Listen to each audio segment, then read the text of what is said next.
ಇದು event. So ಅದಕ್ಕೋಸ್ಕರ ಅದಕ್ಕೆ ಮುಂಚೆನೇ ಕ್ಯಾಬಿನೆಟ್ ಎಕ್ಸ್ಪೆನ್ಷನ್ ಮಾಡೋಕ್ಕೆ ಎಲ್ಲ ಪ್ರಯತ್ನ ಮಾಡಿ.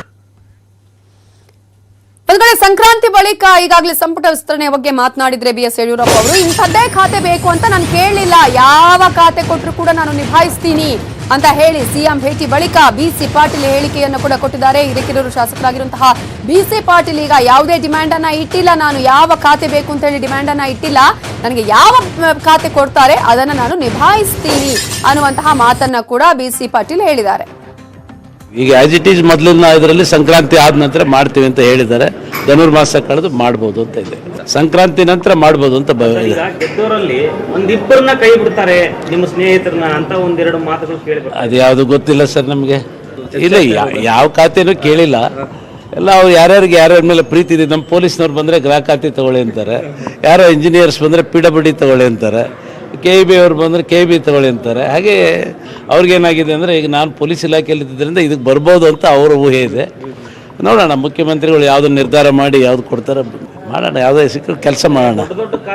ಯಾರು ಸೈಕಾಲಜಿ ಯಾರು ಸ್ಟಡಿ ಮಾಡಿದವರಿಲ್ಲ, ಇದು ಬಿಟ್ಟು ಕೊಡೋ ಪ್ರಶ್ನೆ ಇಲ್ಲ. ಇಲ್ಲಿ ಏನಂದರೆ ಮುಖ್ಯಮಂತ್ರಿಗಳ ತೀರ್ಮಾನವೇ ಅಂತಿಮ, ಪಕ್ಷದ ತೀರ್ಮಾನ ಅಂತಿಮ ಆಗುತ್ತೆ.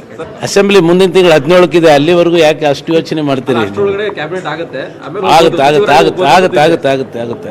ಆಗುತ್ತೆ ಅಂತ ಭರವಸೆ ಇದೆ.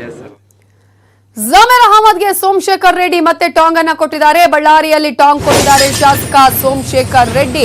ಜಮೀರ್ ಅಹಮದ್ ಖಾನ್ ಅವರ ಹೇಳಿಕೆಗೆ ಈಗ ಸೋಮಶೇಖರ್ ರೆಡ್ಡಿ ಅವರು ಟಾಂಗ್ ಅನ್ನ ನೀಡಿದ್ದು, ಬಳ್ಳಾರಿಯಲ್ಲಿ ಟಾಂಗ್ ಕೊಟ್ಟಿದ್ದಾರೆ ಶಾಸಕ ಸೋಮಶೇಖರ್ ರೆಡ್ಡಿ ಅವರು.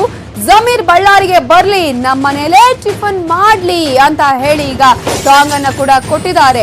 ನಮ್ಮ ಮನೆ ಮುಂದೆ ಯಾಕೆ ಧರಣಿ ಮಾಡ್ತಾರೆ, ನಿಮ್ಮ ಸಮುದಾಯ ಅಂತ ನೀವು ಯಾಕೆ ತಿಳಿದುಕೊಳ್ತೀರಿ, ಕುಂಬಳಕಾಯಿ ಕಳ್ಳ ಅಂತ ಹೇಳಿದ್ರೆ ನೀವು ಯಾಕ್ರಿ ಹೆಗಲು ಮುಟ್ಕೊಳ್ತೀರಿ ಅನ್ನುವಂತಹ ಒಂದು ಪ್ರಶ್ನೆಯನ್ನ ಕೂಡ ಈಗ ಸೋಮಶೇಖರ್ ರೆಡ್ಡಿ ಜಮೀರ್ ಅಹಮದ್ಗೆ ಕೇಳಿದ್ದಾರೆ.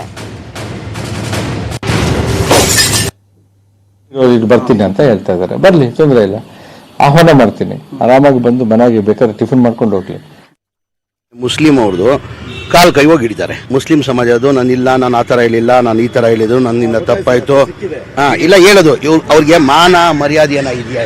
ಅವ್ರಿಗೆ ಮಾನ ಮರ್ಯಾದೆ ಏನೇ ಇದೆಯಾ ಸೋಮಶೇಖರ್? ಅವ್ರಿಗೆ ಮಾನ ಮರ್ಯಾದೆ ಏನೇ ಇದೆಯಾ ಸೋಮಶೇಖರ್? ನಿನ್ನೆ ಮುಸ್ಲಿಂ ಅವ್ರದ್ದು ಕಾಲ್ ಕೈ ಹೋಗಿ ಹಿಡಿತಾರೆ. ಮುಸ್ಲಿಂ ಸಮಾಜದ್ದು ನಾನಿಲ್ಲ, ನಾನು ಆ ಥರ ಹೇಳಿಲ್ಲ, ನಾನು ಈ ಥರ ಹೇಳಿದ್ರು, ನನ್ನಿಂದ ತಪ್ಪಾಯ್ತು ಇಲ್ಲ ಹೇಳೋದು. ಅವ್ರಿಗೆ ಮಾನ ಮರ್ಯಾದೆ ಏನೋ ಇದೆಯಾ? ಮಾನ ಮರ್ಯಾದೆ ಅಂತ ಇದೆಯಾ? ಉಫ್ ಅಂತ ನಾನು ಒಬ್ಬನ ಮಾಡಲಿ 17 ಕೋಟಿ ಜನತೆಗೆ ಬಿಟ್ಟಾಕ್ಲಿ, ನನ್ನೊಬ್ಬನ ಉಫ್ ಅನ್ಲಿ. ಅವ್ನು ಯಾವ ಕಟ್ಕ ತಗೊಂಡ್ ಬರಲಿ. ಅವತ್ತು ಬಳ್ಳಾರಿಗೆ ಬರ್ತಾ ಇದ್ದೀನಿ ಸೋಮವಾರ. Mister Somashekar Reddy, I am coming on Monday, next Monday. ಯಾವ ಕಟ್ಕ ತಗೊಂಡ್ ಬರ್ತೀಯ ತಗೊಂಡ್ ಬಾ. ರಾಜಕೀಯ ಅನುಕೂಲಕ್ಕೋಸ್ಕರ ಈ ತರ ಹೇಳಿಕೆಯನ್ನು ಕೊಡ್ತಾ ಇದ್ದಾರೆ ಈ ಸರ್ಕಾರ. ಏನಾರ ಈ ವಾರ ಇವತ್ತು ಸೋಮವಾರ, ಬರೋ ಸೋಮವಾರ ಒಳಗಡೆ ಏನಾರ ಅವನ್ನ ಅರೆಸ್ಟ್ ಮಾಡಿಲ್ಲ ಅಂದ್ರೆ ನಾನೇ ಸ್ವತಃ ಅಲ್ಲಿ ನಾನು ಏನ್ ಮಾಡ್ತಾ ಯಾವ ಕಟ್ಕ ತಗೊಂಡ್ ಬರ್ತಾನೋ ಮೊದ್ಲೇ ನಂತ ಬರಲಿ, ಕಟ್ಕ ತಗೊಂಡು ನಂತ ಬರಲಿ. ಮೊದ್ಲೇ ಅವನ ಮನೆ ಮುಂದೆನೆ ಧರಣಿ, ಸೋಮವಾರ ಅವ್ರು ನೋಡ್ತೀವಿ. ವಿಶ್ವಾಸ ಇದೆ ಈ ಸರ್ಕಾರ ಅವನ ಮೇಲೆ ಕ್ರಮ ತಗೋ. ಆಮೇಲೆ ಅದು ಜಮೀರ್ ಅವ್ರಿಗೆ ಬರ್ತೀನಿ ಅಂತ ಹೇಳ್ತಾ ಇದ್ದಾರೆ, ಬರ್ಲಿ, ತೊಂದರೆ ಇಲ್ಲ, ಆಹ್ವಾನ ಮಾಡ್ತೀನಿ, ಆರಾಮಾಗಿ ಬಂದು ಮನೆಗೆ ಬೇಕಾದ್ರೆ ಟಿಫಿನ್ ಮಾಡ್ಕೊಂಡು ಹೋಗ್ಲಿ. ಮನೆ ಮುಂದೆನೆ ಧರಣಿ ಮಾಡ್ತೀನಿ ಅಂತ ಹೇಳ್ತಾರೆ. ಎದಕ್ಕೆ ಆಗಿದ್ದು ಧರಣಿ ಮಾಡ್ತಾನೆ? ಯಾಕೆ ನಿಮ್ಮ ಸಮುದಾಯನ ಅಂತೇಳಿ ನೀವು ಯಾಕೆ ಹಾಕೊಂತೀರಿ? ಕುಂಬಳಕಾಯಿ ಕಳ್ಳ ಅಂತಂದ್ರೆ ಹೆಗಲು ಮುಟ್ಕೊಂಡು ನೋಡೋದಾ? ಇದು ನನ್ನ ದೇಶದ ಆಸ್ತಿ ಏನು ಇದಾಗ್ತಾ ಇದ್ದಾನೋ, ಧ್ವಂಸ ಆಗ್ತಾ ಇದ್ದಾನೋ, ಅದು ಹಿಂಸಾತ್ಮಕವಾಗಿ ನೀವು ಇದು ಮಾಡ್ತಾ ಇದ್ದೀರೋ ಅವ್ರ ವಿರುದ್ಧವಾಗಿ ನಾನು ಮಾತಾಡಿದ್ದೀನಿ ಹೊರತು ನನ್ನ ಇದರಲ್ಲಿ ನನ್ನ ಮನಸ್ಸಿನಲ್ಲಿ ನನಗೇನಿದೆ ಅದಿದೆ.